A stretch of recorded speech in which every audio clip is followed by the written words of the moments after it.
כבר, רטרואקטיבית, כן. הבא בתור עכשיו, נכון? צריך להגיד מי רגע, יש לנו רשימה. אחרי פיניש. אלון, כפיים לאלון, ברוך הבא.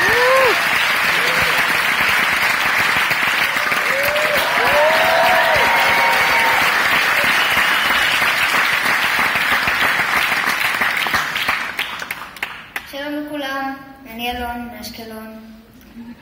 איזה מזל זה שהשם שאני מתחרז מהר שאני גר בה? טוב, נו, לפחות אני לא שולה מעפולה. אז אני בן 10, וזה הגג של בית הספר שלי. אתם בטח שואלים את עצמכם, למה אין גג אמיתי בבית הספר? התשובה היא, כי אני לומד בחינוך ביתי. עכשיו אתם בטח שואלים את עצמכם, איך השם שורה אם הוא לומד כל היום בבית? כאילו, גם בבית יש גג? טוב, כבר אני אלחם על השאלה הזאת. אבל קודם, בואו נתחיל מההתחלה. מה זה בעצם בחינוך ביתי? אם צריך לסכם את התשובה במשפט אחד, אז העולם הוא הכיתה שלי, והחיים זו תוכנית הלימודים. ואם צריך להסביר לא רק במשפט אחד, אפשר? כן! אז ככה, כל משפחה בוחרת לקיים את החינוך הביתי בדרך שנכונה לה. אני יכולה לספר על החינוך הביתי במשפחה שלי. אני אתחיל עם זה שיש כמה דברים שאני בדרך כלל שומע שאנשים חושבים על חינוך ביתי. 1. אנשים חושבים שחינוך ביתי זה להיות כל היום בבית. זה לא נכון. קודם כל, בחינוך הביתי הלמידה מגיעה מכל מקום. למשל...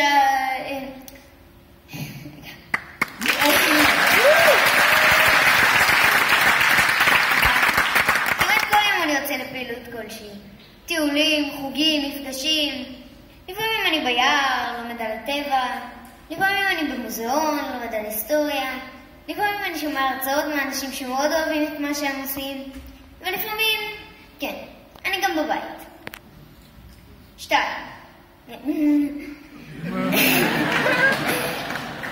השאלה ששואלים אותי הכי הרבה, מה עם חברים? אז בניגוד למה שחושבים, יש לי הרבה חברים. יש קהילה שלמה של חינוך ביתי בכל הארץ. במסגרת החוגים והפעילויות שאני לוקח בהם חלק, אני פוגש הרבה מאוד ילדים, שגם הם בחינוך ביתי. יש גם מפגשים של משפחות בחינוך הביתי. יש את החוגים באשקלון שאליהם מגיעים חברים מהאזור, למשל קפוארה ונגינה. וכמובן, יש את החברים של המשפחה, מאלה.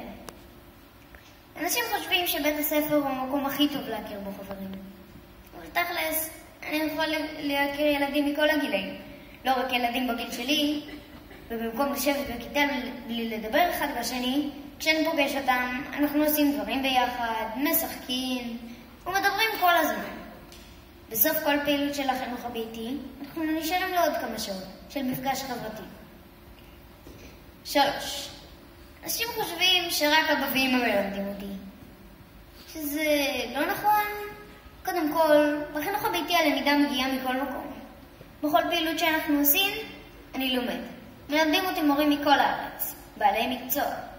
יש חוגים שבהם אנחנו לומדים. למשל, הייתי בחוג מדע, 2, שם לימדו מדענים ממכון ויצמן, פיזיקה וכימיה.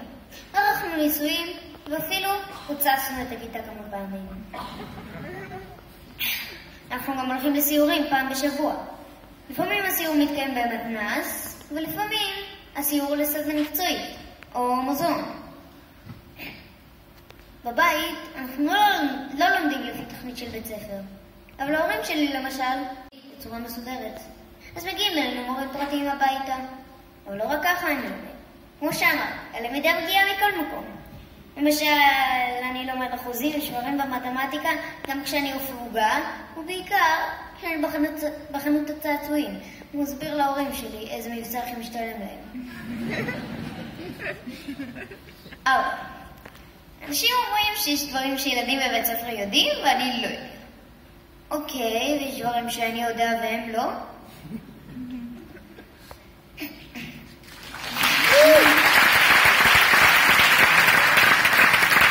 סתם לא הבנתי את המשפט הזה. אני הולך עם ההורים לכל מקום, והם מלמדים אותי עליו. למשל, כשאני הולך עם אמא לבנק, אז אני כבר יודע איך הבנק עובד, ומה זו הלוואה, ולמה לוקחים משכנתה. יש מקצועות שאני לא חושב שאני צריך ללמוד בצורה מסודרת. כמו שפה, כי אני קורא המון ספרים. הוא מדבר בשפה גבוהה יחסית. אמנם?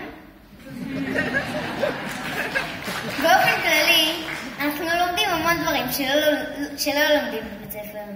מדע ברמה מאוד גבוהה, תרבויות, ניווט באמצעות מפה. אני למשל יודע הרבה על מדינות ותרבויות שונות. אני מכיר את רוב הדגלים. בחינוך הביתי אנחנו מעמקים במקצועות שמעניינים אותנו. אחי אורי למשל מאוד אוהב היסטוריה, ולומד אותה ברמה מאוד גבוהה. על סוציאליזם, קומוניזם, ועוד כל מיני דברים שמסתיימים באיזם. דברים שלא נכנסים להם על העומק בבית הספר, דרך שלו בגיל 12. אני מכין מצגות על כל מיני נושאים שמעניינים אותי. מציג אותם בסלון המשפחתי, וכך אני לומד. טוב, בואו נדבר רגע על ההורים שלי. אמא, ההורים שלי בחרו שאני אהיה במסגרת של חינוך ביתי, כי חשוב להם שאנחנו כמשפחה נהיה ביחד כמה שאפשר. והם מאמינים שלמידה שמגיעה מבחירה היא הרבה יותר משמעותית ומוצלחת. חשוב להם לאפשר לנו להיות מי שאנחנו רוצים להיות. זה לא בהכרח אומר שכל מה שאנחנו רוצים לעשות נעשה. אבל הם מקשיבים לנו, וכשמשהו חשוב לנו, הם ייקחו את זה בחשבון. ולבסוף יחליטו מה שטוב עבורנו. בדרך. נראה לי שלהורים שלי יש עבודה לא קלה. לפעמים בסוף היום אני מסתכל עליהם כשהם קצת עייפים, ואני רוצה לבקש עוד משהו, או לשאול עוד שאלה. אז אני חושב, הם כבר עשו בשבילי הרבה דברים היום. אני אבקש את זה מחר.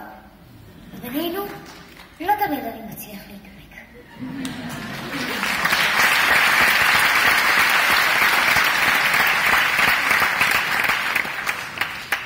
הם מלמדים אותי, הם מסיעים אותי למקומות רחוקים כמעט כל יום. ותאמים מפגשים עם משפחות אחרות ויעשו הכל כדי שיגיע לכל מפגש. ואני נשבע שהם לא אמרו לי להגיד את זה. היום שלי מתחיל כל יום בשעה אחרת, כי כל יום הוא מאוד שונה. יש ימים שאני צריך לקום מוקדם, כמו בימים שאנחנו לומדים בתל אביב. יש ימים שאנחנו לא צריכים לצאת מהבית ולא מגיעים אלינו מורים פרטיים. אז אני יכול לקום מתי שבא לי. שזה ממש נחמד.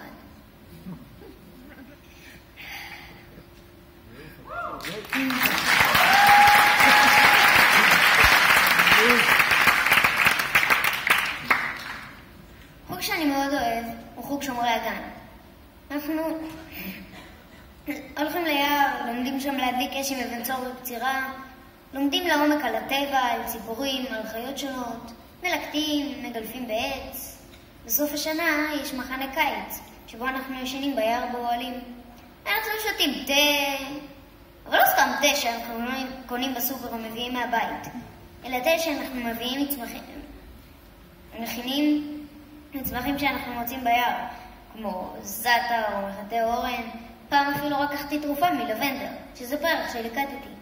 המשחה מרגיעה את האור במקרה של פריחה או עקיצות יתוש, ואנחנו משתמשים בה כל הזמן בבית. תראו, ההורים שלי רצו שאני אהיה מההתחלה בחינוך ביתי. אבל אחי ואני רצינו לנסות בית ספר. אז זה לא שאני לא יודע מה זה. אני למדתי בכיתה א' בבית הספר. ואם שואלים אותי מה עדיף, אני בהחלט חושב שלכל ילד מתאים להיות בחינוך ביתי. שם הוא יכול ללמוד ולהעמיק במה שמעניין אותו, ולא במה שמחליטים בשבילו. לי זה עשה טוב. לגבי אם זה מתאים לכל ההורים, קצת יותר מסובך. זוכרים את הגג שלי?